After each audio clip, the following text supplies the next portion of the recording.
Ini yang diterangkan Ya, pengantar ini singkat para sahabat. Mantep TV sudah standby. Di like, di subscribe, di share sebanyak mungkin untuk supaya mencegah sahabat-sahabat kita di luar sana Tidak terpengaruh terhadap pemurtadan. penyesat itu berasal dari mereka. Nah, sekarang Yesus tidak mengenal ajaran menuhankan dirinya, beribadah kepada dirinya, menyetarakan dirinya dengan Tuhannya. Yesus tidak mengenal kemudian ajaran yang mengatakan hukum Tuhan itu sampah, tidak ada kebenaran di dalamnya, dan seterusnya. Lalu Kristen hadir mengatakan mereka adalah pengikut Kristus. Kristen adalah pengikut Kristus. Sangat disayangkan kalau Anda pelajari Bible secara mendetail, saya rasa Anda akan malu mengaku Kristen. Anda akan malu mengaku pengikut Kristus. Kenapa? Karena Anda keciduk menyembah Kristus. Hanya ada satu sosok yang minta disembah di dalam pengajaran kitab saudara. Selain daripada Tuhannya Yahudi, yang minta disembah oleh Yahudi, iblis pun minta disembah di dalam Bible. Yesus pernah nggak minta disembah? Tidak pernah Yesus minta disembah. Tapi iblis di dalam Lukas 4 nomor 7 minta disembah. Hari ini Kristen menyembah sosok Kristus. Sementara Yesus mengatakan, waspadalah kepada Kristus palsu. Ada nggak Yesus sebagai Kristus asli minta disembah? Tidak. Ada nggak Yesus mengajarkan Kristus palsu akan minta disembah? Ada. Ada nggak Yesus mengatakan Kristus palsu akan mendapatkan pengikut yang banyak? Ada. Kristen hari ini dikatakan oleh saudara kita barusan, Kristen artinya pengikut Kristus. Sedangkan Yesus mengatakan Kristus palsu akan banyak pengikutnya. Nah, Kristus mana yang Anda ikuti?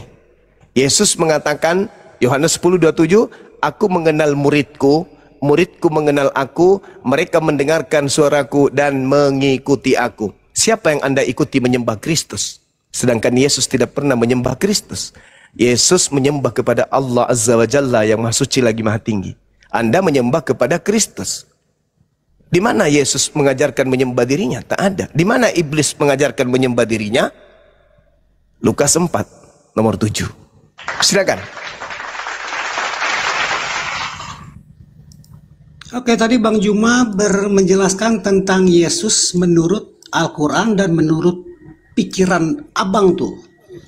Tapi sebentar saya akan menjelaskan Yesus menurut Kristen ya. Tapi sebelumnya saya mau menjelaskan dulu tentang perbedaan kata Tuhan dengan Sang Ilahi. Tuhan itu sama dengan Tuan. Kalau dalam bahasa Yunani Kurios, dalam bahasa Inggris Lord, dalam bahasa Jawa Gusti. Berbeda dengan Sang Ilahi, itu kalau dalam bahasa Inggris God. Itu berbeda Bang. Jadi kacau kalau nggak mengerti Tuhan itu sama dengan Tuhan, jadi kacau. Penonton gagal paham semua. Karena saya tahu penonton banyak yang nggak mengerti. Tuhan itu sama dengan Tuhan. Sekarang saya mau menjelaskan siapa Yesus. Yesus adalah firman Sang Ilahi. Itu berbeda. Tuhan dengan Sang Ilahi itu berbeda. Yesus adalah firman Sang Ilahi yang ada di dalam Sang Ilahi, yang diutus turun ke dunia menjadi manusia. Berarti Yesus utusan. Karena dari satu tempat diutus ke tempat yang lain. Yesus dari dalam Sang Ilahi diutus turun ke dunia menjadi manusia. Dan ketika firman itu telah menjadi manusia, bukan berarti firman itu jadi tidak ada. Firman itu tetap ada di dalam Sang Ilahi. Itu sebabnya Yesus berkata, aku dan Sang Ilahi adalah satu. Itu sebabnya Yesus berkata, aku di dalam Sang Ilahi dan Sang Ilahi di dalam aku. Terus kalau ada orang yang bilang, di mana Yesus berkata, akulah Tuhan, sembahlah aku. Itu pertanyaan yang kurang tepat. Karena Tuhan itu sama dengan Tuhan. Pertanyaan yang tepat adalah, di mana Yesus berkata, akulah Sang Ilahi, sembahlah aku. Itu pertanyaan yang tepat. Dan saya akan jawab itu.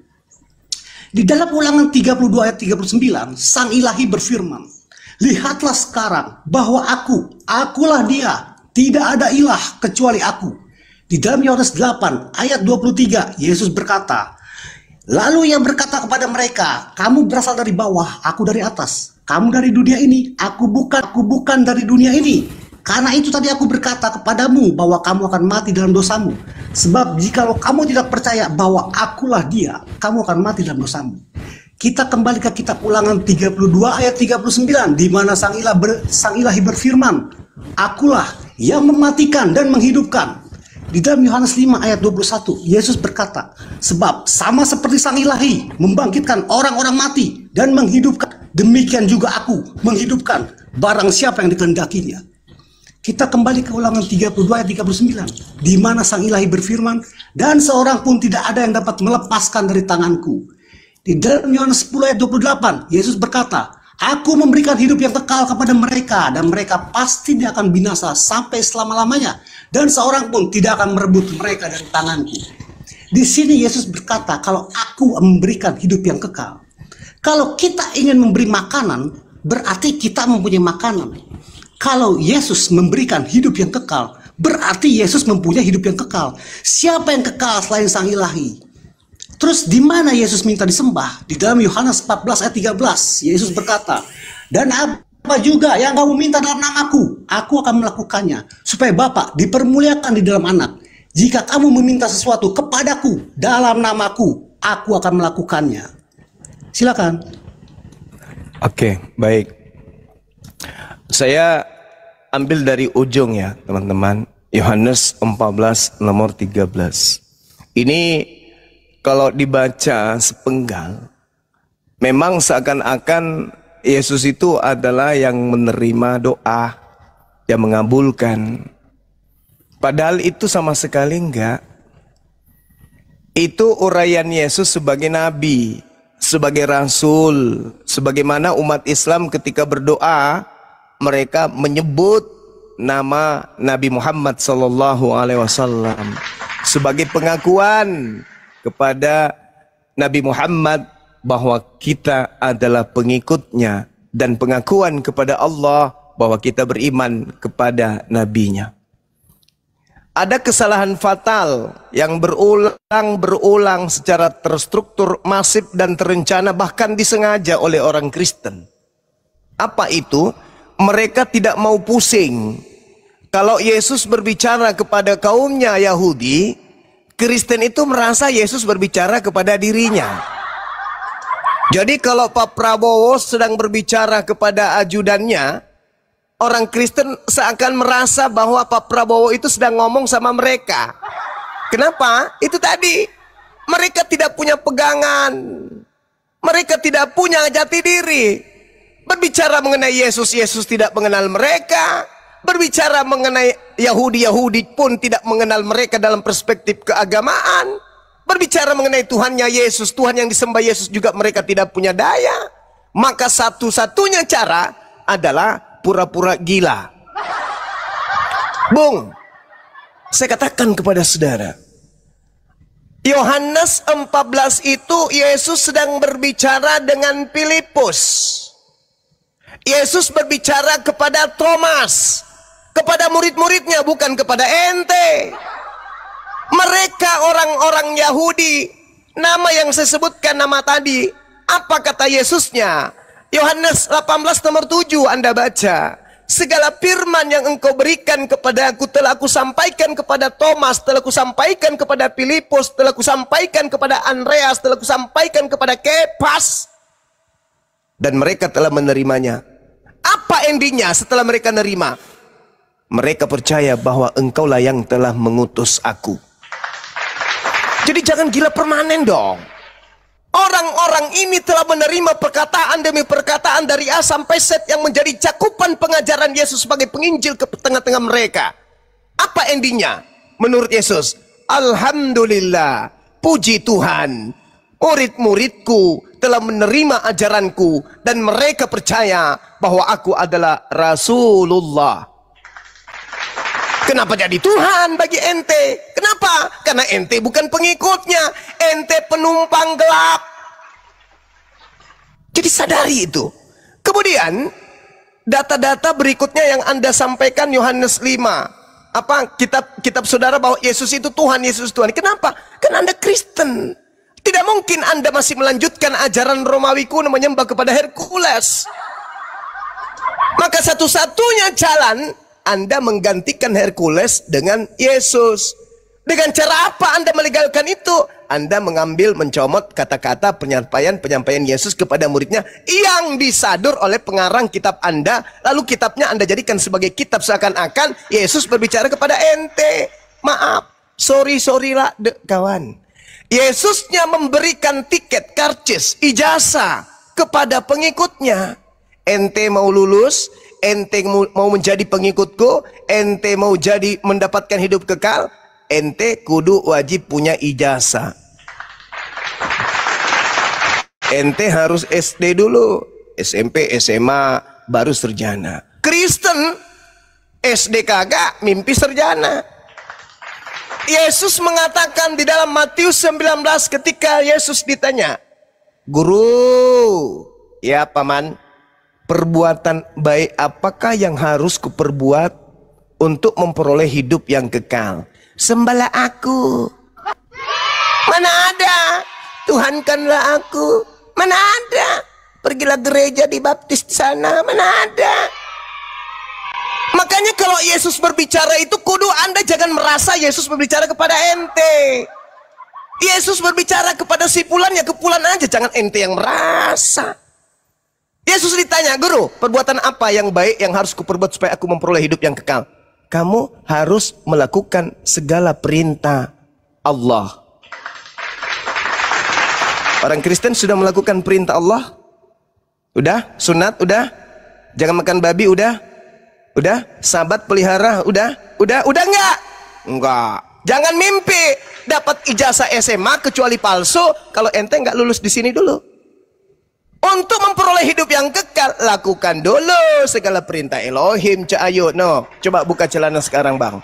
Masih ada kulup. Potong dulu. Potong. Jangan ente mimpi dapat ijazah. "Wah, saya ini lulusan." Nenek lu kiper, lo SD aja enggak masuk. Jadi Yesus ketika ditanya, "Apa perbuatan yang harus aku lakukan supaya aku memperoleh hidup yang kekal?" "Potong nonotmu. Ketika mau masuk di rumah ibadah, mandi tahir, basuh tanganmu, basuh wajahmu, basuh kakimu. Habis itu sujud, habis itu puasa, habis itu zakat." Yesus ngajarin, jangan makan babi, ibadah sabat, nyembah hanya kepada Elohim yang tak terlihat, bukan makhluk, bukan utusan yang ente sembah. Apa kata orang itu? "Guru, ya paman, aku sudah melakukan itu." Nah, kalau kamu sudah mentaati segala perintah Tuhan yang ada di dalam kitabmu, berarti kitab Yahudi dong, bukan kitabnya Kristen dong. Apa kata Yesus? "Jual hartamu, berikan kepada si miskin." Kristen bisa lulus SMP, SD tadi lakukan segala perintah Tuhan. Yang kedua SMP, apa itu? Harus menjual seluruh harta lalu berikan kepada si miskin. Anda sudah lulus di situ belum? Belum. Orang datang pinjam uang untuk beli korek aja Anda nggak mau, gimana mau lulus? SMP, SD nggak lulus, SMP nggak lulus lagi. Orang Kristen kaya-kaya semua, bro. SMA, mana SMA? Menjadi pengikut Yesus. Setelah ente melakukan segala perintah Tuhan, setelah ente menjual harta ente, baru bisa menjadi pengikutku. Apa yang Anda ikuti dari Yesus? Yesus sujud, Yesus syahadat, Yesus puasa, Yesus bersunat, Yesus tidak makan babi, Yesus sabat, Yesus menyembah kepada Allah. Yang Anda ikutin apa? Nggak ada. Jadi ketika Anda membawa ijazah sarjana, kami tolak. Kami waras, bro. SD aja nggak lolos, ikuti Torah.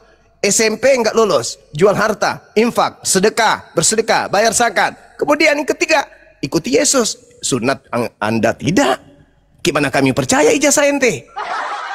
Itu, Bung. Jadi kalau mau memperoleh hidup yang kekal, ya kudu jangan merasa apa gitu loh. Yesus untuk Bani Israel syaratnya ditemukan. Nah, mungkin Anda akan mengelak. Oh enggak, bukan begitu. Oke, saya kasih yang kedua. Apa kata Yesus? Di dalam Yohanes 12 nomor 49. Kata Yesusnya begini, Bung. Nanti Anda bisa tanggapin. Kalau kepanjangan tolong. Dia mengatakan begini. Aku Yesus tidak berkata-kata dari diriku sendiri. Apa yang aku katakan adalah apa yang diperintahkan oleh Tuhanku untuk aku sampaikan dan aku katakan. Dan, nah coba. Dan Firman-Nya adalah hidup yang kekal. Jadi Kristen nggak bisa masuk di situ. Kristen nggak bisa dapat hidup kekal. Kenapa? Karena firman Tuhan yang hidup kekal itu dianggap sampah oleh Kristen. Filipi 2, Filipi 3, nomor 8. Sedangkan yang dianggap sampah oleh Paulus dalam menjalankan misi mengajarkan agama Kristen, itu justru hidup kekal menurut Yesus. Jadi hidup kekal adalah firman Tuhan, yaitu kitab Torah. Itu hidup kekal. Siapa yang tidak menjalankan Torah, maka dia meninggalkan hidup kekal menuju kebinasaan. Kami tidak menjalankan Torah karena kami umat Islam, bukan umat Yahudi. Kalian harus melakukan Torah karena kalian nyamar-nyamar jadi Yahudi. Ya, saya kira demikian. Silakan. Silakan. Cak Amin, bro. Oh, waktu komentari, silakan. Ya, habis ini aku komentar. Oh ya bang, iya, saya langsung jawab aja ya. Kenapa orang Kristen menyembah Yesus? Saya akan menjawab itu dengan sebuah perumpamaan.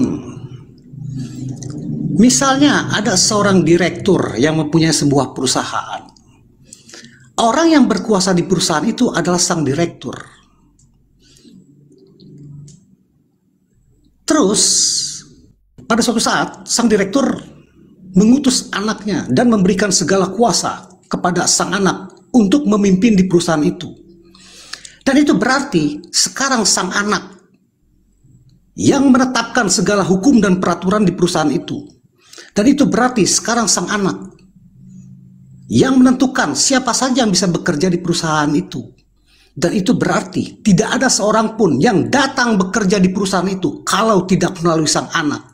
Karena sang anak sudah diberikan segala kuasa oleh sang bapak direktur untuk memimpin di perusahaan itu.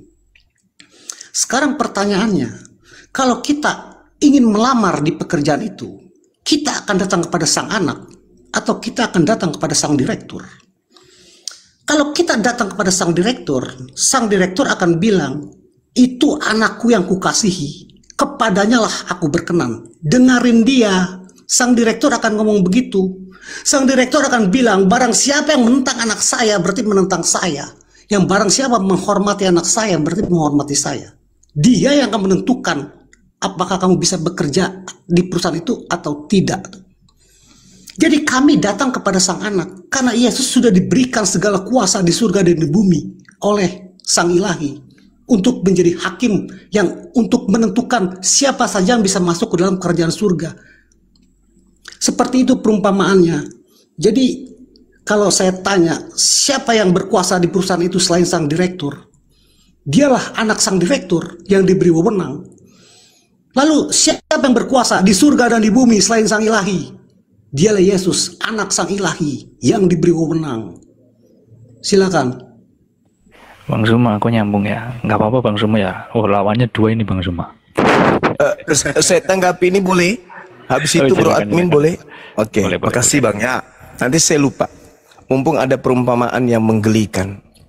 Seorang direktur pensiun. Gugur, dia bukan Tuhan lagi, bukan direktur lagi. Ini kalau dijadikan sebagai konsep ketuhanan, kacau ini.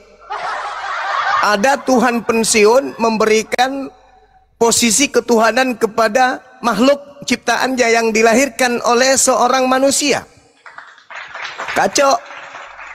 Iya, kalau direktur beneran memberikan kuasa kepada ajudan atau asistennya, masuk akal. Ini Tuhan kok dipensiunkan.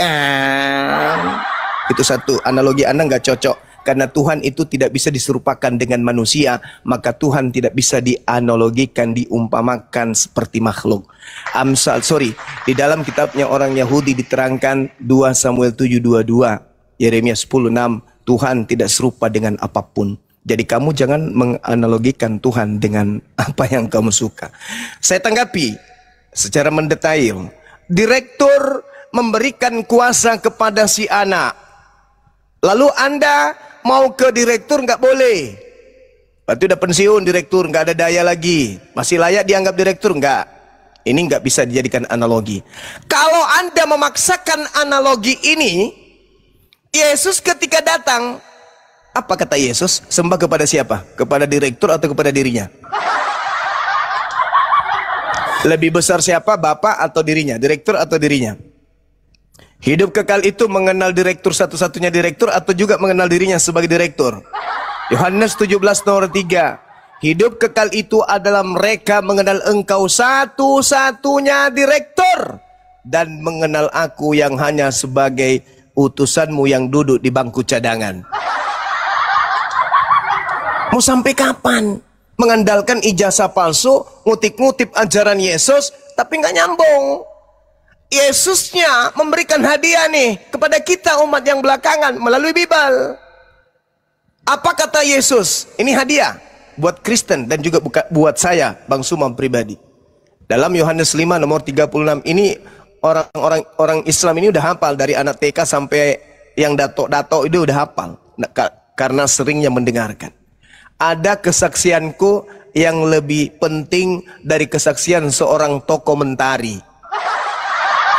Bahwa segala mukjizat yang aku lakukan, segala ucapan yang aku ucapkan, segala pekerjaan yang aku kerjakan, pekerjaan itu yang bersaksi bahwa apa?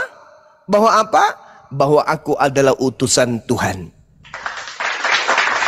Hanya orang gepeng kepalanya yang suka makanan-makanan haram, yang suka kemudian tidak ibadah kepada Tuhan, yang menyembah Tuhan cadangan, yang mempensiunkan Tuhan senior. Itu hanya orang gepeng. Atau ada kekuatan yang ada di dalam tubuh Anda yang memang menginginkan dirinya dilantik menjadi Tuhan. Ini yang bahaya. Siapa Kristus yang Anda sembah ini? Kok bisa akal Anda mati karena dia? Kalau Anda mengatasnamakan Yesus, Yesus sang anak, sembahlah Allah, Bapakku di surga, Bapakku di surga, Bapakku di surga, Bapakku di surga. Kok Anda nggak pakai itu? Kok justru Anda menggantikan Yesus yang berdoa kepada Bapa di surga dengan Kristus ini? Ada apa? Jangan-jangan memang si Kristus palsu mau dituhankan. Karena kalau yang Yesus asli, Kristus asli, mau dia dijadikan sebagai utusan doang. Hidup kekal itu yang kita kejar. Islam mengejar hidup kekal, Kristen mengejar hidup kekal. Kunci hidup kekal Yesus sudah beri. Apa itu? Jadikan dia sebagai rasul, kenali dia sebagai utusan untuk hidup kekal. Yohanes 17 nomor 3. Hidup kekal itu adalah mereka mengenal aku yang engkau utus. Sebagai apa? Sebagai utusan. Kesaksianku, semua mujizat yang kulakukan agar semua orang tahu bahwa aku adalah utusan. Hidup kekal itu adalah firman Tuhan. Yohanes 12 nomor 50. Tapi kenapa dan mengapa? Hidup kekal sudah di depan mata, Yesus uraikan, tapi kenapa tetap saja menyembah Kristus? Ada apa dengan Kristus? Kenapa harus disembah sih? Bukankah Kristus mengajarkan hidup kekal itu cukup mengimaninya sebagai rasul? Kenapa harus disembah si Kristus ini? Siapa sih Kristen? Jadi penasaran gue. Jangan-jangan setan yang ngaku-ngaku Kristus. Ingat, kata Yesus, waspadalah kepada iblis yang nyamar, yang datang kepadamu dengan memakai namaku dan berkata, akulah Kristus. Itu kata Yesus loh. Di dalam Matius 24 nomor 4 nomor 5. Waspadalah kepada iblis penyesat, planos dalam bahasa Yunani, yang datang kepadamu dengan memakai nama Yesus dan berkata, akulah Kristus. Jangan kamu percaya. Kristus asli sembahlah Elohim. Kristus asli berdoalah kepada Elohim. Hanya dia satu-satunya Tuhan yang benar. Tapi ada Kristus ternyata yang mau dituhankan. Kristen hari ini menuhankan sosok Kristus. Hati-hati tokoh mentari. Ajal Anda semakin dekat. Kalau Anda tetap aja memperbodoh diri menyembah Kristus, Kristus anak Maria tidak pernah mengajarkan itu. Kristus setan yang mau disembah. Mana dalilnya? Lukas 4 nomor 6, nomor 7 dan seterusnya. Kristus setan itu yang mau disembah. Lukas 21:8 Kristus setan itu mau disembah. Matius 24 nomor 4 nomor 5 Kristus setan itu yang mau disembah. Hari ini Anda menyembah Kristus. Kristus anak Maria manusia tidak mau disembah. Kristus setan mau disembah. Anda penyembah Kristus. Kristus yang mana? Yesus tidak mau disembah. Hanya Kristus setan yang mau disembah. Silakan. Tapi ke bro admin dulu. Catat aja apa yang saya sampaikan. Kalau ada yang penting untuk ditanggapi, silakan. Saya aja bang. Oh, ya, Abang kan menanggapi narasi saya. Nanti setelah selesai narasi kita berdua baru sama bro admin. Boleh, silakan. Iya. Saya menjelaskan perumpamaan itu untuk supaya penonton bisa mengerti kenapa orang Kristen menyembah Yesus. Perumpamaan itu tentang kekuasaan. Bukan direktur pensiun segala. Saya berbicara tentang kekuasaan. Sang anak pasti dia berbicara dengan sang direktur. Tetapi orang yang ingin bekerja di perusahaan itu semua harus melalui sang anak. Karena sang anak sudah diberi segala kuasa oleh sang direktur. Terus saya habis ini bro admin, oke ya, saya ingin menjawab tentang Yesus berkata, inilah hidup yang kekal, yaitu mereka mengenal engkau satu-satunya sang ilahi yang benar, dan mengenal Yesus Kristus yang telah engkau utus. Jadi Yesus berkata, hidup yang kekal adalah mengenal satu-satunya sang ilahi yang benar. Siapa sang ilahi yang benar menurut Yesus? Yaitu sang ilahi yang dipanggil Bapa oleh Yesus, atau ayah, kalau dalam bahasa Inggris father, karena Yesus adalah anak sang ilahi. Jadi Yesus itu bukan hamba Allah, tetapi anak sang ilahi. Anak sang ilahi itu bukan berarti sang ilahi mempunyai istri lalu mempunyai anak, tetapi anak sang ilahi adalah sebutan seperti sebutan hamba Allah dan ada sebutan anak sang ilahi. Hamba Allah memanggil sang ilahi dengan sebutan Tuhan atau Tuan. Kalau dalam bahasa Jawa Gusti, kalau dalam bahasa Inggris Lord, yang artinya Tuan, karena mereka adalah hamba. Lawan kata dari hamba itu Tuan. Tetapi Yesus memanggil sang ilahi dengan sebutan Bapa atau Ayah, karena Yesus adalah anak sang ilahi. Dan setiap orang yang menerima dan percaya kepada Yesus, mereka juga akan menjadi anak-anak sang ilahi. Jadi kami memanggil sang ilahi bukan dengan sebutan Tuhan atau Tuan, tetapi kami memanggil sang ilahi dengan sebutan Bapa atau Ayah. Ini aku anakmu. Itu hidup yang kekal menurut Yesus, mengenal satu-satunya sang ilahi yang dipanggil Bapa oleh Yesus, dan mengenal Yesus Kristus yang telah diutus, yaitu seperti yang saya jelaskan di awal, Yesus adalah firman sang ilahi yang diutus turun ke dunia menjadi manusia. Yesus berasal dari dalam sang ilahi, diutus turun ke dunia. Siapa orang yang menyebut sang ilahi dengan sebutan ayah atau Bapa kalau bukan orang Kristen? Dan siapa yang mengenal Yesus adalah firman sang ilahi kalau bukan orang Kristen? Itu hidup yang kekal menurut Yesus, menurut Kristen. Silakan. Iya, tidak ada hidup kekal itu mendudukkan Yesus sebagai ilahi. Membabi buta ente kawan. Yesus memberikan hidup kekal bukan berarti dia sang pemilik. Dia menerima mandat.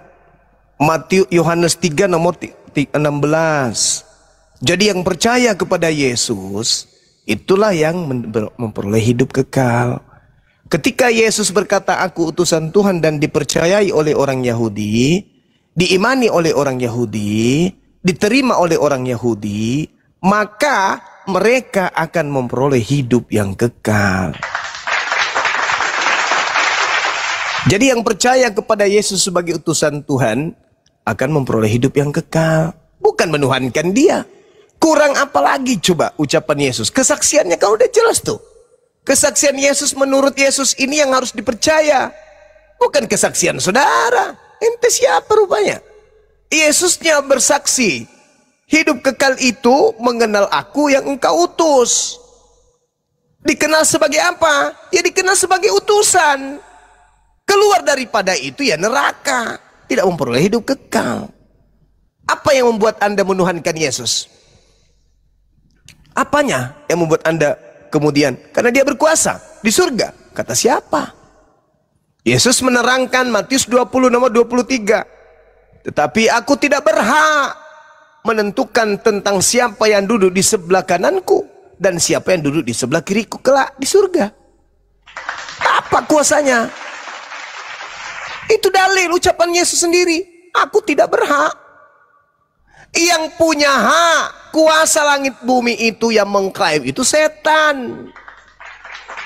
Tadi kan udah aku bilang, saudara, Kristus itu ada yang palsu, yang menjanjikan kemudian keselamatan langit bumi, surga dan bumi. Anda lihat di dalam Lukas 4 itu, aku berhak memberikan kepada siapapun yang menyembahku. Siapa yang menyembahku, aku berhak memberikan kuasa langit dan bumi kepadanya. Itu setan. Yesusnya tidak berhak. Siapa yang duduk di kananku, di kiriku, aku tidak punya hak. Aku tidak bisa berbuat apa-apa dari diriku sendiri. Itu yang asli. Tapi yang Anda jual ini, dia mau kuasa, dia begono, begone dan begono. Lah itu siapa? Yang palsu. Nah sekarang, untuk menyimpulkan ini, ketika Yesus berkata, segala firman yang kau berikan kepada aku telah aku sampaikan kepada muridku, mereka menerimanya, mereka percaya bahwa engkaulah yang telah mengutus aku. Sekarang kalau murid-muridnya percaya Yesus itu utusan Elohim, bukan Elohim, data mana lagi yang Anda mau pakai untuk menuhankan Yesus? Sedangkan Yesusnya sudah memberikan semua data, dan muridnya telah menerimanya, dan muridnya percaya Yesus utusan. Terus Anda menggunakan data yang mana untuk menuhankan Yesus?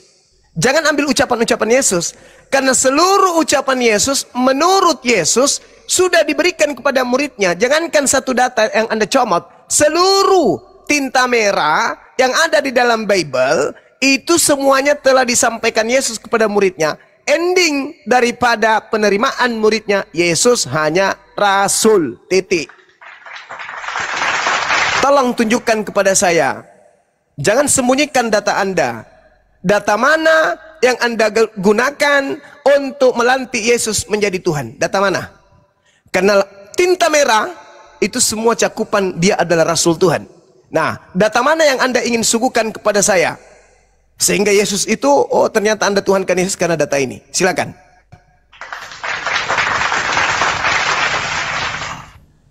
Oke, saya jadi harus menjelaskan Tuhan, etimologi kata Tuhan ya. Enggak perlu. Tuhan itu sama dengan... Ya, enggak perlu. Enggak perlu, saudara. Kan kami tahu. Menurut abang kan Tuhan itu sang ilahi kan? Kami tahu bahwa saudara Kristen ini mensederajatkan Elohim Tuhannya Yahudi dengan yang oknum bernama Kristus.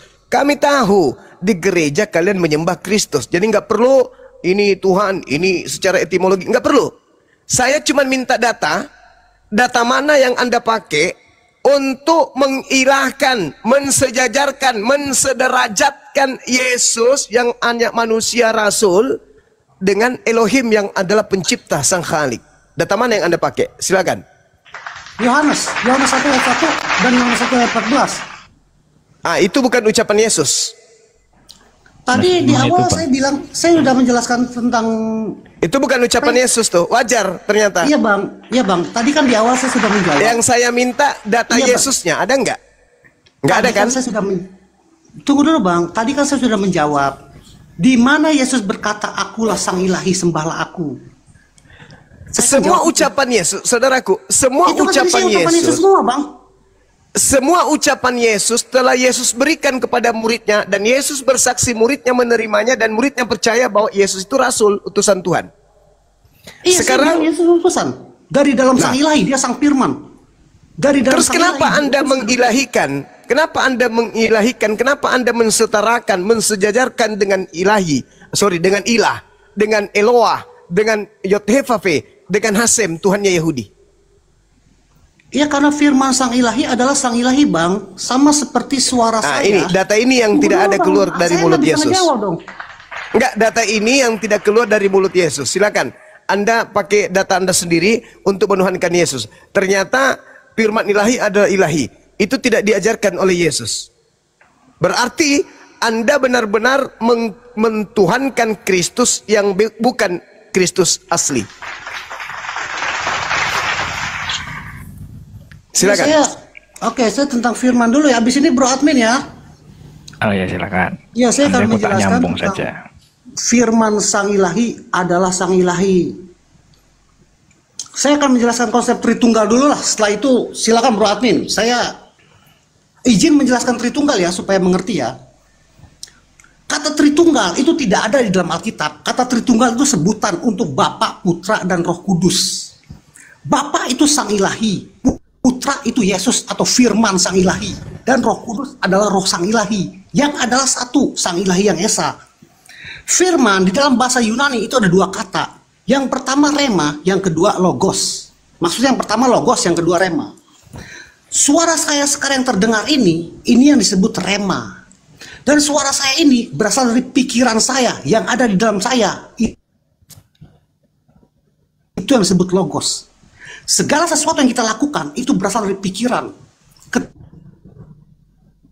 Ketika kita berkehendak, ketika kita bersuka cita, ketika kita bersedih, itu semua berasal dari pikiran. Ketika kita berkata-kata, itu berarti berasal dari pikiran. Ketika kita berjalan, berlari, mengambil sesuatu, itu semua berasal dari pikiran. Pikiran Sang Ilahi itu yang disebut firman. Sama seperti manusia diciptakan mempunyai tubuh, pikiran, dan roh. Jadi misalnya Bro Admin melakukan suatu pekerjaan. Bro Admin bisa melakukan pekerjaan itu karena Bro Admin mempunyai tubuh. Kalau Bro Admin tidak mempunyai tubuh, tidak ada yang melakukan pekerjaan itu. Dan Bro Admin bisa melakukan pekerjaan itu karena Bro Admin mempunyai pikiran. Seperti yang saya katakan tadi, segala sesuatu yang kita lakukan berasal dari pikiran. Dan Bro Admin bisa melakukan pekerjaan itu karena Bro Admin hidup. Itu berarti karena Bro Admin mempunyai roh. Sekarang saya tanya, siapa yang melakukan pekerjaan itu? Tubuh Bro Admin, pikiran Bro Admin, atau roh Bro Admin? Itu semua tidak bisa dipisahkan. Yang melakukan pekerjaan itu adalah Bro Admin. Jadi Tritunggal, Sang Ilahi, firman atau pikiran Sang Ilahi, dan roh Sang Ilahi adalah satu Sang Ilahi yang esa. Yesus adalah firman Sang Ilahi yang diutus turun ke dunia menjadi manusia. Perumpamaannya seperti sekarang ini, suara saya yang terdengar ini adalah berasal dari pikiran saya yang adalah saya. Tapi suara saya tidak bisa menyentuh Bang Juma. Tapi kalau suara saya menghujat Bang Juma, terus Bang Juma datang ke rumah saya, komentari, kenapa kamu menghujat saya? Terus saya bilang, yang menghujat abang bukan saya, tapi suara saya. Abang pasti akan bilang, suara kamu itu berarti kamu. Tapi suara saya di sini tidak bisa, suara saya di sana tidak bisa menyentuh abang. Itu berarti saya lebih besar daripada suara saya. Tetapi suara saya itu berarti saya.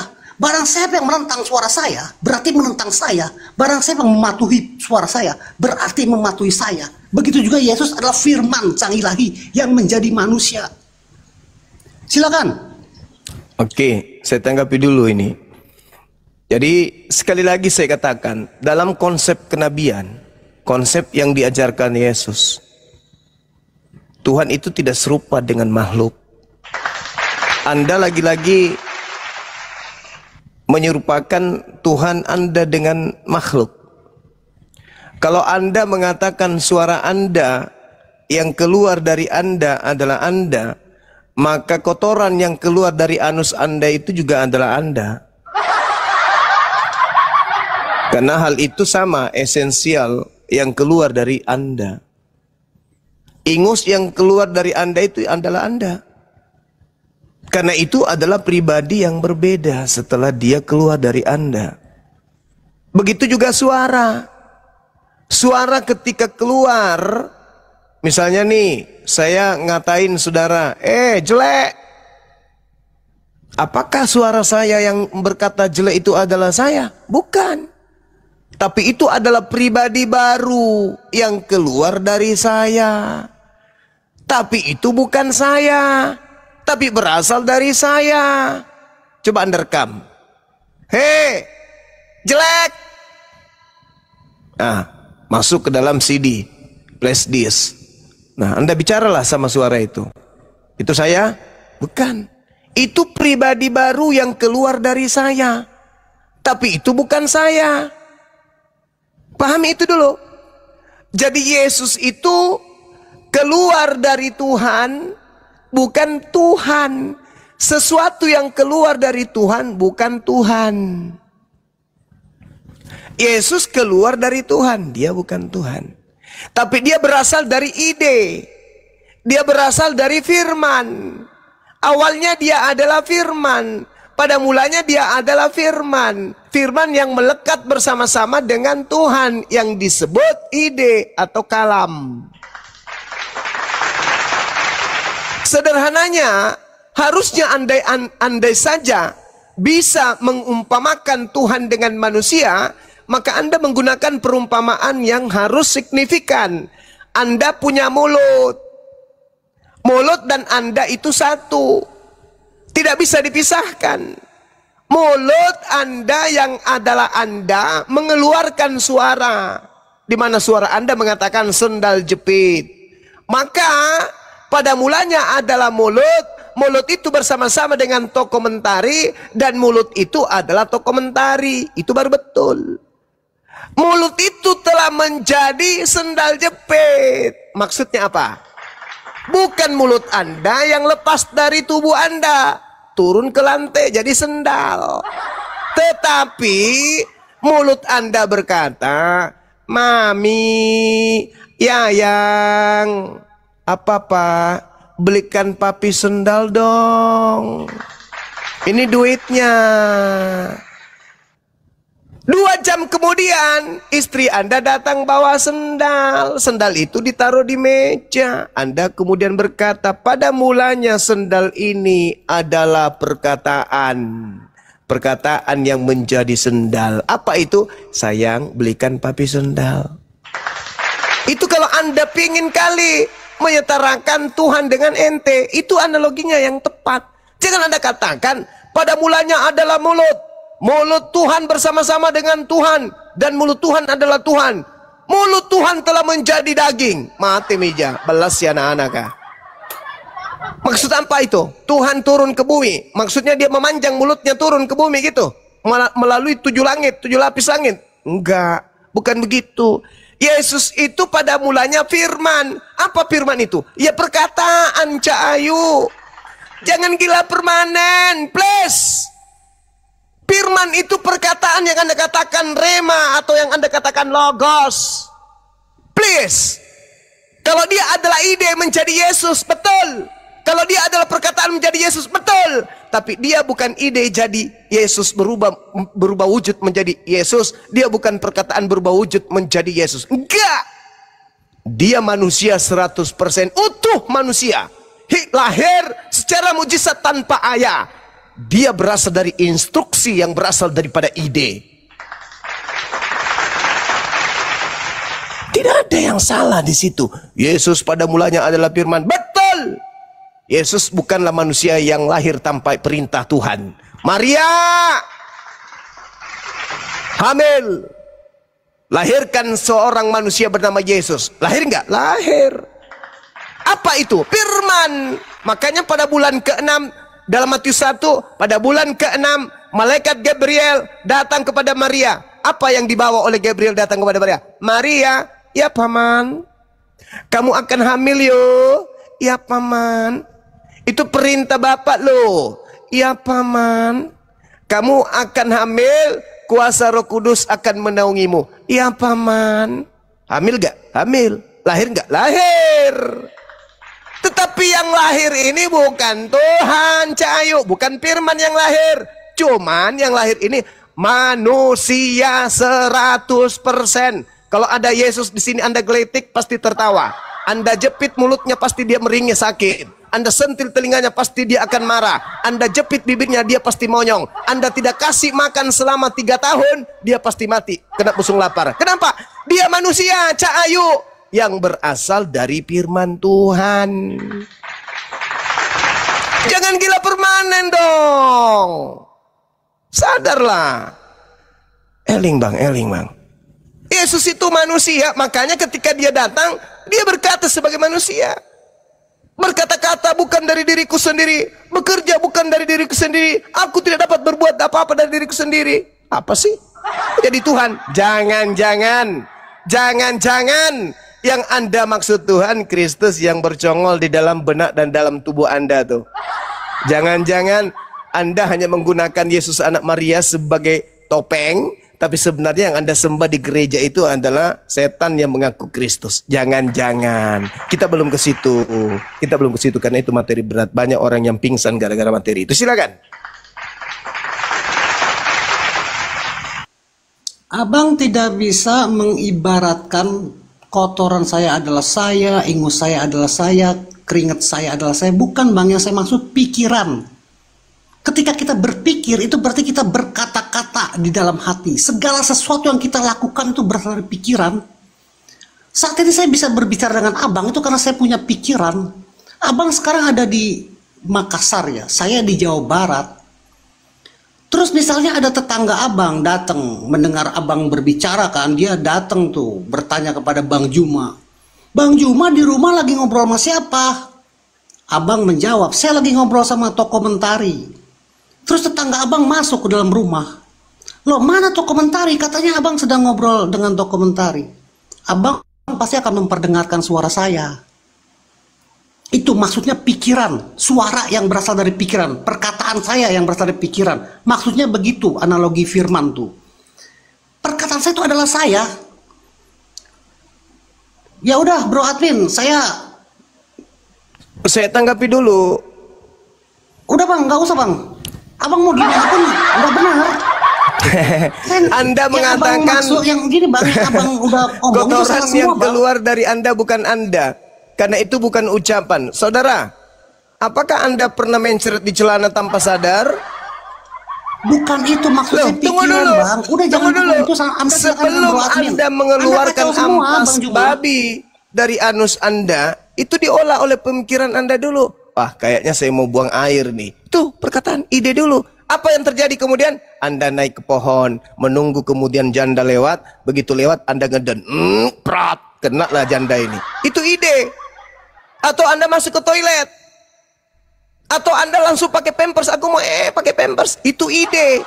Jadi yang keluar dari Anda itu bukan Anda. Kalau Anda mengatakan suara Anda adalah Anda, maka yang keluar dari Anda juga itu adalah buah pikiran sampai Anda mengeluarkannya. Kok diusir sama Jadi konsep Anda keliru besar. Anda kemudian mengatakan ada tamu, Anda berbicara dengan siapa? Saya berbicara dengan Suma. Kenapa bisa Anda mengatakan berbicara dengan Suma? Karena saya mendengarkan suara Suma. Itu betul. Anda sedang berbicara dengan Suma, tapi Anda tidak sedang berbicara dengan suaranya Suma. Paham sampai situ? Anda tidak sedang berbicara dengan suara. Anda sedang berbicara dengan pemilik suara. Paham sampai situ?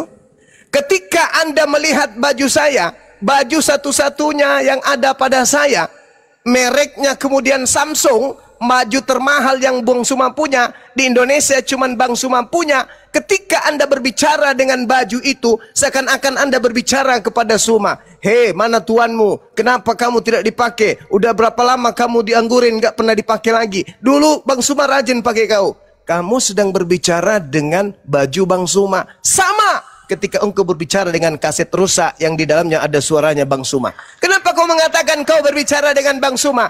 Karena suara yang keluar terlontar menjadi pribadi baru sampai menjadi gelombang masuk ke kuping Anda, diterima ritme itu berbentuk sebuah suara nada, akhirnya memberikan satu pesan.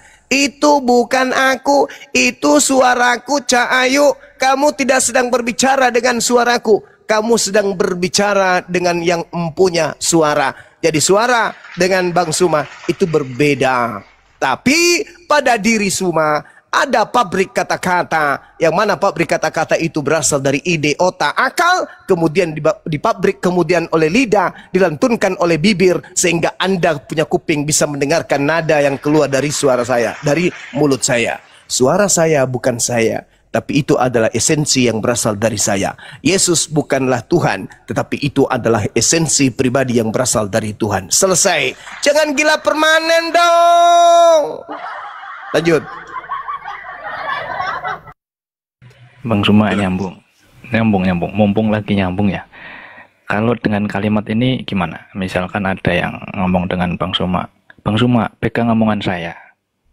Nah ini sedang menyatakan apa? Sedang menyatakan identitas atau apa? Tanggung jawab apa? Integritas atau identitas, silakan. Oke. Pegang omongan saya.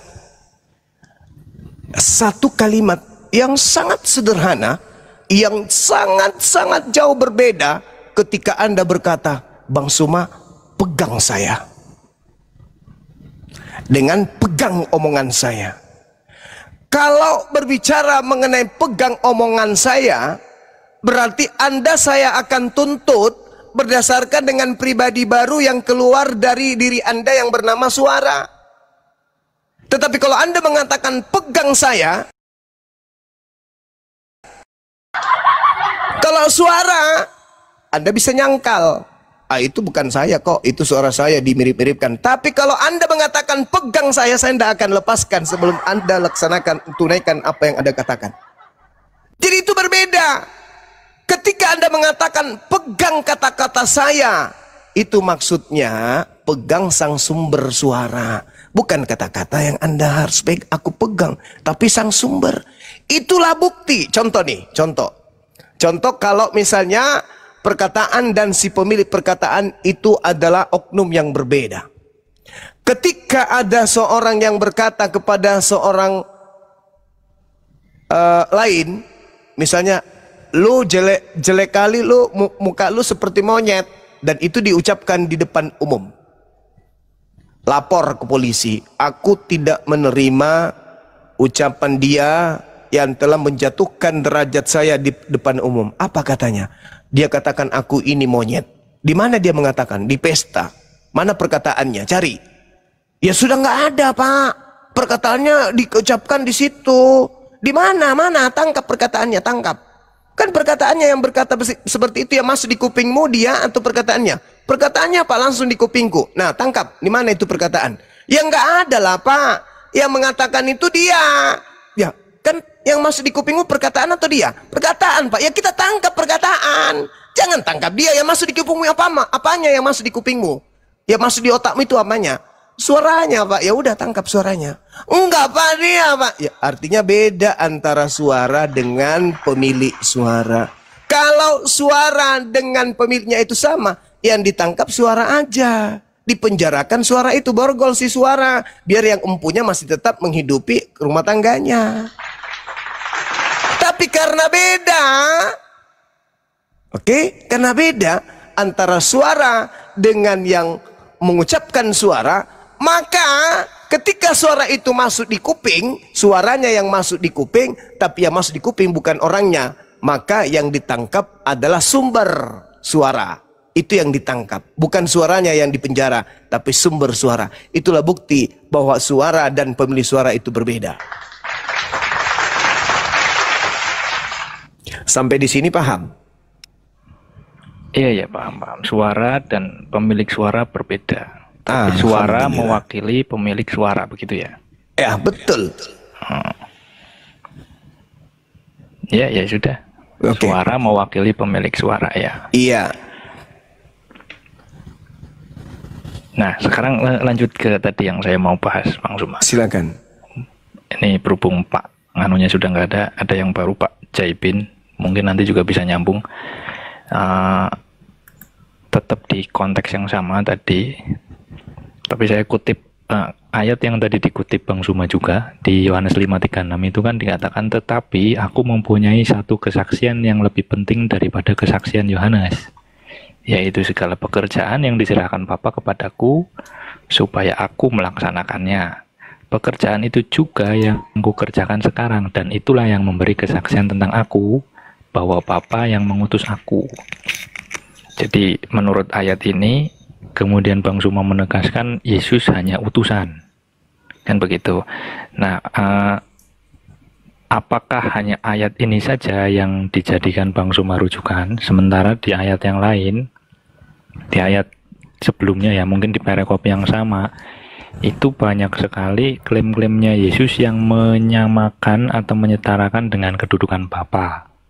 Misalnya di ayat pertama nih, saya bacakan ya, di Yohanes 5:19, ini perikopnya kesaksian Yesus tentang dirinya. Di Yohanes 5, nah ini, di sini bunyi ayatnya, Sesungguhnya anak tidak dapat mengerjakan sesuatu dari dirinya sendiri jikalau tidak ia melihat Bapa mengerjakannya. Sebab apa yang dikerjakan Bapa itu juga yang dikerjakan anak. Apa yang dikerjakan Bapa itu yang dikerjakan oleh Yesus. Dalam makna teologisnya orang Kristen, ini menyatakan kesatuan dalam tindakan. Kesatuan ilahi dalam tindakan. Kemudian ayat yang berikutnya lagi juga, misalnya yang 21-nya, sebab sama, di situ dikatakan lagi sama, sebab sama seperti Bapa membangkitkan orang-orang mati dan menghidupkannya, demikian juga anak menghidupkan barang siapa yang dikehendakinya. Jadi betul di ayat yang tadi dibaca Yesus mengatakan bahwa dia diutus, tetapi di ayat sebelumnya itu justru menegaskan klaim dia itu satu dalam keilahian dengan Bapa. Nah, menurut Bang Suma, apakah juga memiliki pandangan yang sama atau bagaimana? Dari sudut pandang teologis Kristen itu menyatakan satu keilahian. Silakan. Oke, baik. Jadi ini menarik ya, teman-teman. Namun saya memiliki sebuah narasi sederhana berdasarkan pengakuan Yesus. Sekiranya tadi saudara memanfaatkan penjelasan saya bahwa Yesus ini berkata dan berbuat sesuai dengan apa yang diperintahkan kemudian Tuhan untuk ia katakan dan dia ucapkan, begitu juga yang dia kerjakan. Maka kita udah tamat sebenarnya. Yesusnya mengatakan begini di dalam pengajarannya di dalam kitab Yohanes 7. Di dalam Yohanes 7, Yesus menjelaskan kemudian bahwasanya engkau mengenal aku, tetapi engkau tidak mengenal Bapakku. Itu yang dikatakan oleh Yesus, engkau mengenal aku, tapi kau tidak mengenal Bapakku. Engkau tahu aku, tapi kau tidak tahu Bapakku. Itu kata Yesus tuh. Dengan kata lain, Yesus utuh dikenali oleh Bani Israel, tetapi Bani Israel tidak mengenal siapa yang mengutus Yesus. Kenapa tidak mengenal? Apakah karena tidak pernah disebut namanya? Enggak. Maksudnya secara hakikat wujud kamu tidak mengenal dia yang telah mengutus aku. Tetapi tentang orang ini kita tahu dari mana asalnya. Tetapi bila mana Kristus datang, tidak ada seorang pun yang tahu dari mana asalnya. Waktu Yesus mengajar di Bait Elohim, dia Yesus berseru, memang aku kamu kenal, dan kamu tahu dari mana aku berasal. Namun aku datang bukan atas kehendakku sendiri, tetapi aku diutus oleh dia yang benar, yang tidak kamu kenal. Nomor 29-nya, Yesus lebih jauh menjelaskan kemudian kepada murid-muridnya, kepada orang yang ada pada zaman itu. Pada zaman di mana Yesus mengajar di tengah-tengah Bani Israel. Mereka yang telah berbuat baik akan keluar dan bangkit hidup kembali, kata Yesus. Itu yang dikatakan. Mereka yang mengenal aku, tetapi mereka tidak mengenal dia yang telah mengutus aku. Ini ucapan Yesusnya di tengah-tengah Bani Israel. Artinya, ketika Yesus mengatakan, aku kenal dia yang mengutus aku, sebab aku datang dari dia, dan dia yang telah mengutus aku. Ini mematahkan argumentasi saudara. Di mana Yesus mengatakan orang-orang mengenal aku, tetapi orang-orang tidak mengenal dia yang telah mengutus aku. Itu apa artinya? Itu artinya apa? Yesus dikenali, tapi dia yang telah mengutusnya tidak dikenali. Berarti Yesus dan ilahinya itu berbeda. Dia hanya utusan Tuhan yang kemudian diutus oleh Tuhan untuk mengajarkan konsep Tuhan kepada orang Yahudi. Sederhana, Bung. Coba Anda lihat pengantar penulis Yohanes di Yohanes 1 nomor 18. Apa yang dikatakan di sana? Tidak ada satu manusia pun yang pernah melihat Tuhan. Tetapi Yesuslah yang kemudian yang mengajarkan, yang mentafsirkan, yang menguraikan tentang Tuhan itu. Yesusnya yang menguraikan. Tidak seorang pun yang pernah melihat Tuhan. Berarti Yesus yang dilihat bukan Tuhan kan? Saya ulang lagi. Tidak ada seorang pun yang pernah melihat Bapa atau Elohim. Tetapi anak tunggal Elohim yang ada di pangkuannya, dialah yang menyatakannya. Dialah yang menjelaskannya. Maksudnya, tidak ada yang pernah melihat Tuhan itu. Tapi untuk mengetahui Tuhan itu seperti apa, Yesuslah yang menjelaskan itu. Nah, apa penjelasan Yesus tentang Tuhan? Tuhan satu-satunya ada di langit. Bapakku yang ada di langit, Bapakku yang ada di langit, Bapakku yang ada di langit, lebih besar daripada aku. Itu yang dimaksud oleh Yesus. Lagian, kalau Anda melihat di dalam Yohanes 5 nomor 29, Yesusnya Yohanes 8 maksud saya. Yesusnya di sana menjelaskan dengan sangat rinci apa yang dikatakan Yesus.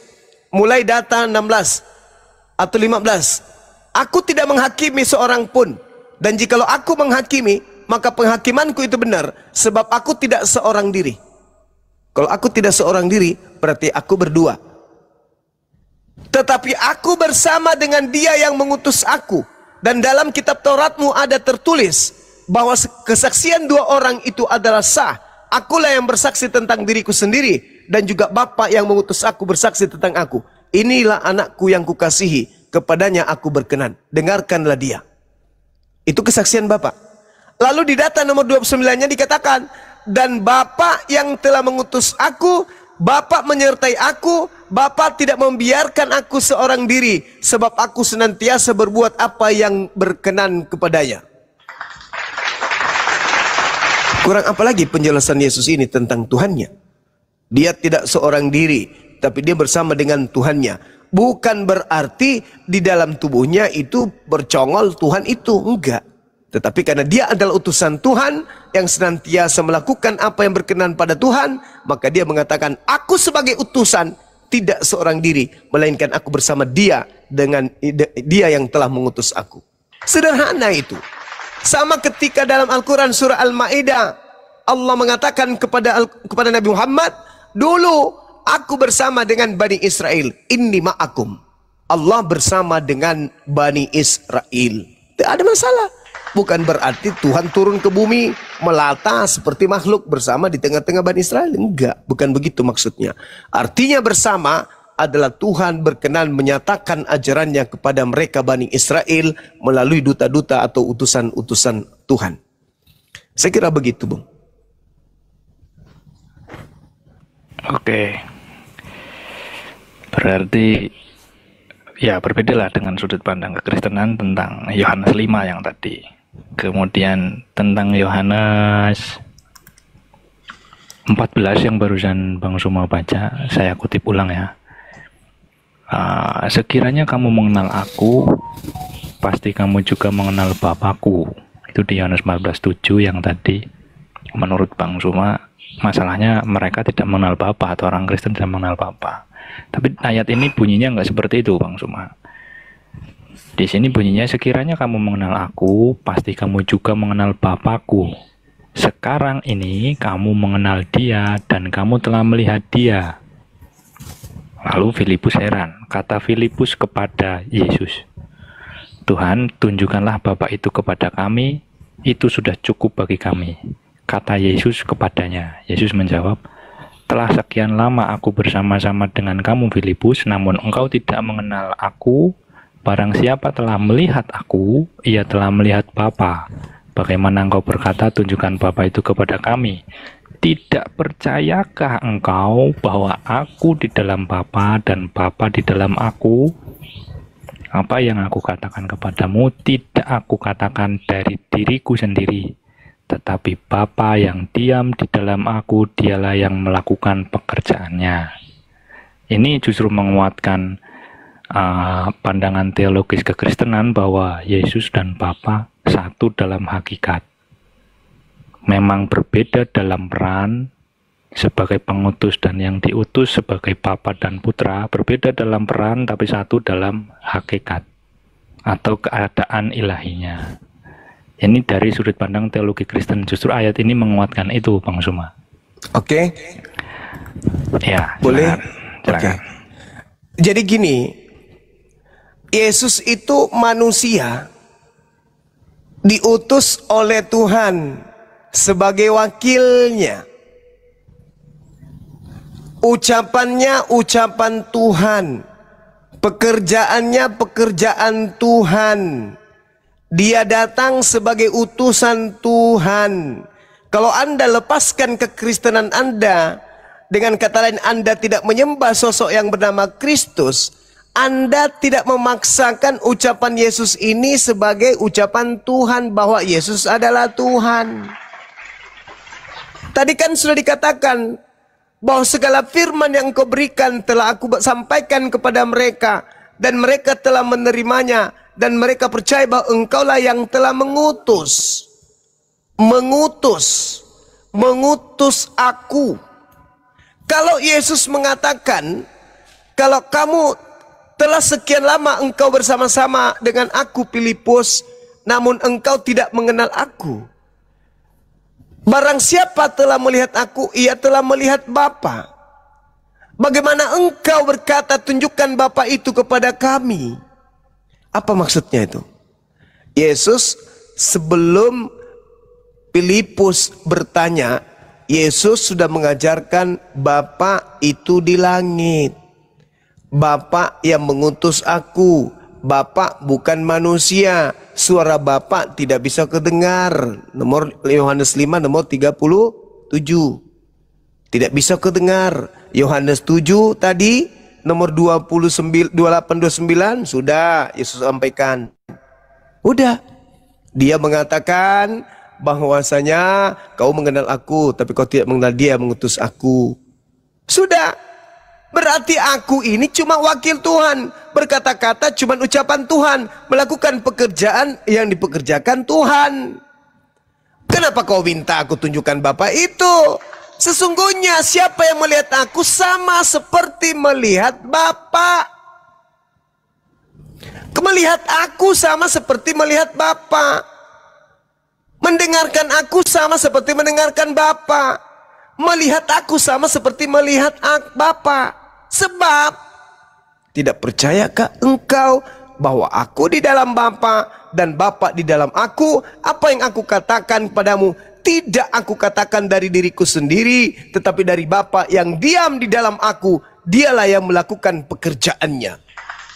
Tidak ada yang salah dengan itu. Orang yang khusyuk di dalam beribadah, menghadirkan Sang Tuhan di dalam dirinya, dia sedang bersama dengan Tuhannya.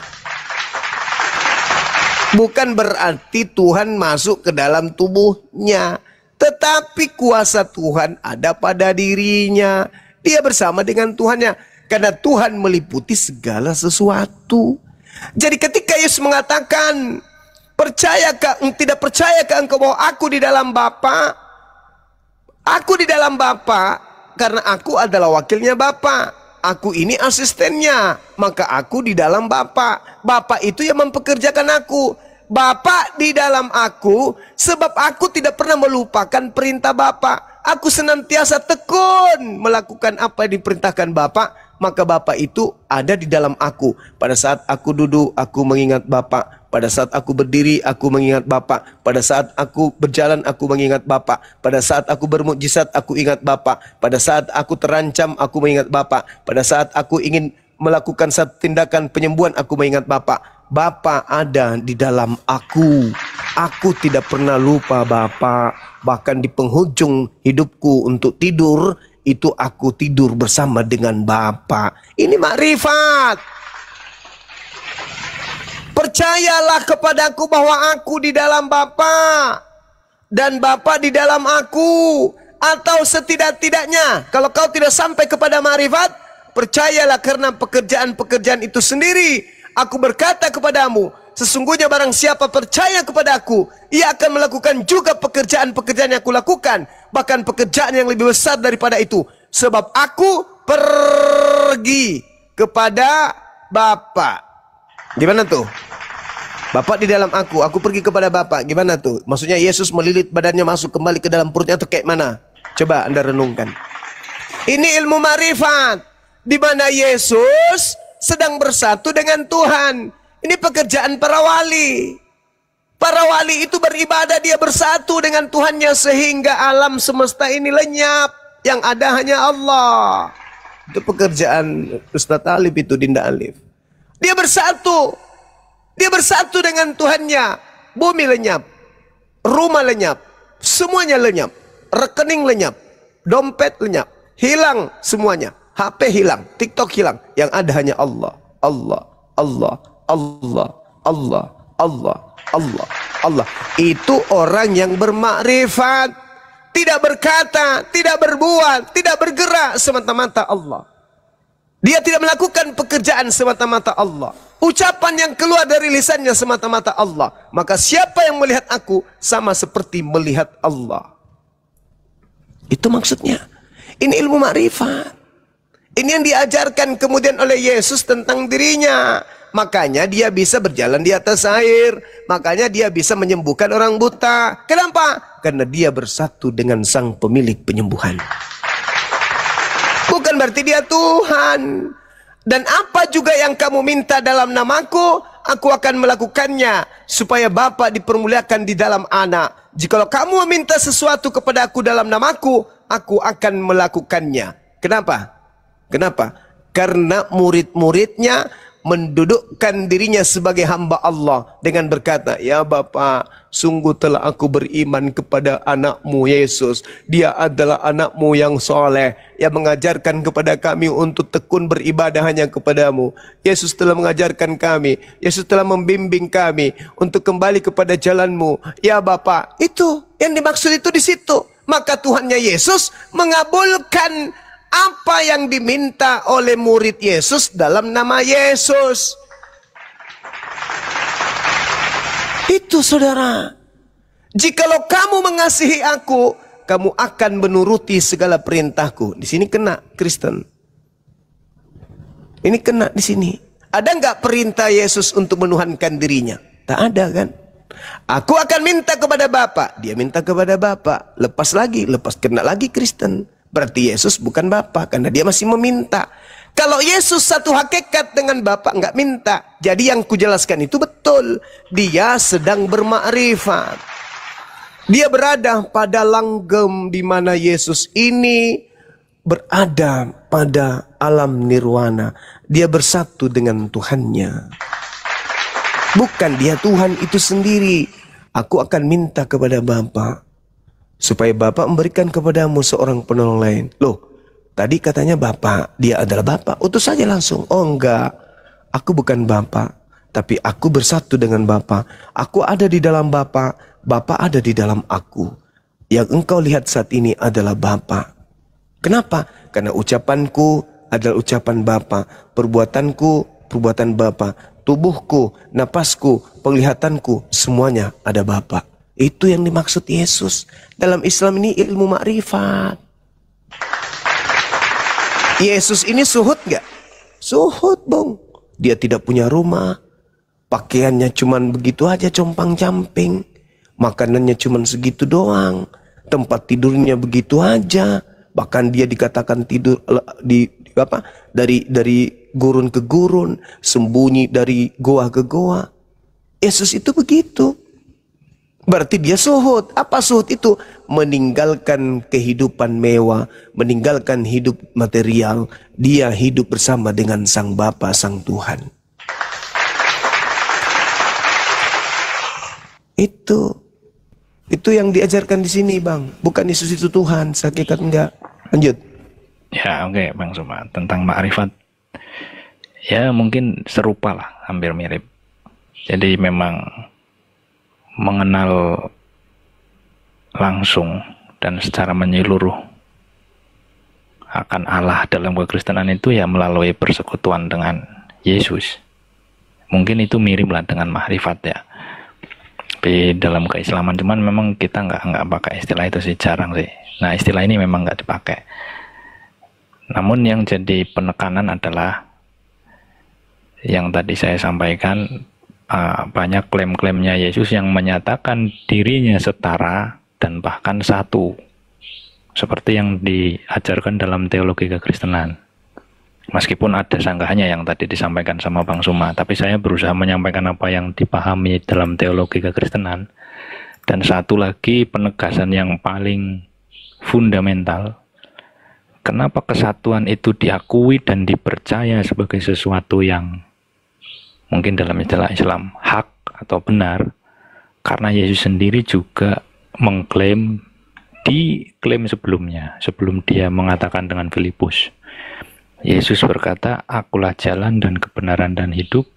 Tidak ada, diulangi, tidak ada seorang pun yang datang kepada Allah, kepada Bapa, kalau tidak melalui aku. Ini bukan hanya sekedar klaim yang biasa, tapi ini sesuatu yang ilahi.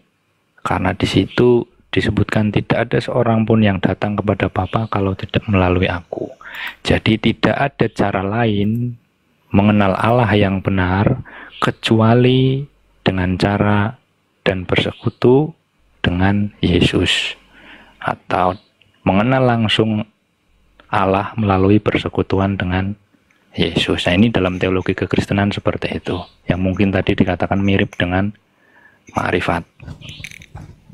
Jika makrifat kan mengenal Tuhan ya,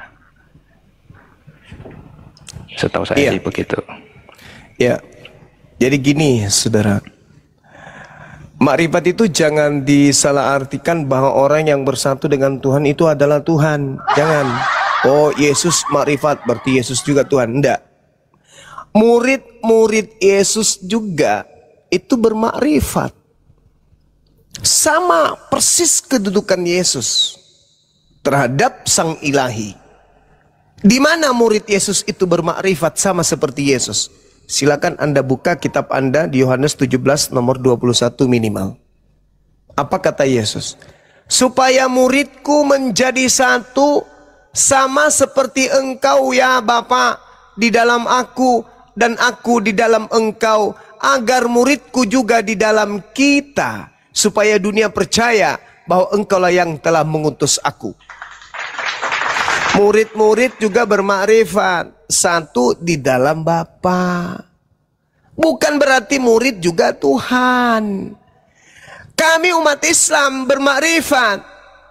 Bang Arif bersatu dengan Tuhan, Bang Suma satu dengan Tuhan, Dinda Felix satu dengan Tuhan, Dinda Olia satu dengan Tuhan, Kurias Moto satu dengan Tuhan. Bukan berarti orang-orang ini semuanya adalah Tuhan. Ini yang disampaikan Yesus, supaya muridku semua menjadi satu, sama seperti engkau ya Bapa di dalam aku dan aku di dalam engkau, agar mereka juga di dalam kita. Mereka, muridku juga di dalam kita. Kalau yang dimaksud Yesus di dalam Bapa